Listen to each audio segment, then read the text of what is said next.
Шығыс Қазақстан облыстық балалар және жасөспірімдер кітапханасының «Кітап маған тақтанда қымбат» атты акциясын назарларыңызға ұсынамыз. Армысыздар, құрметті ағайын. Шығыс Қазақстан облыстық балалар және жасөспірімдер кітапханасы ұйымдастырып жатқан «Кітап маған тақтанда биік» акциясына мен де өз үлесімді қоспақпын.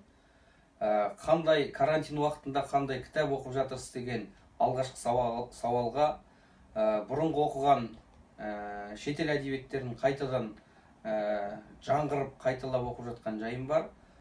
Жапон жазушылары Акутагава, Кавабата, Муракамилардың шығармаларын қайта сараптап, бұрын мән бермей кеткен жерлерімді ой елегінен өткізіп қайта оқып жатқан жайым бар.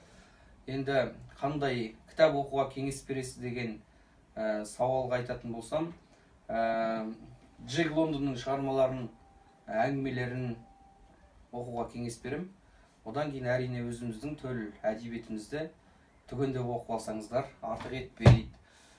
Бұл кітап оқу деген адамға бір ерекше жан дүниесін тебірентетін, адамды бір ерекше сезімге бөлейтін дүние, тағы бір ерекше өмір деп ойлаймын. Сондықтан осы карантин уақытында кітап оқыңыздар,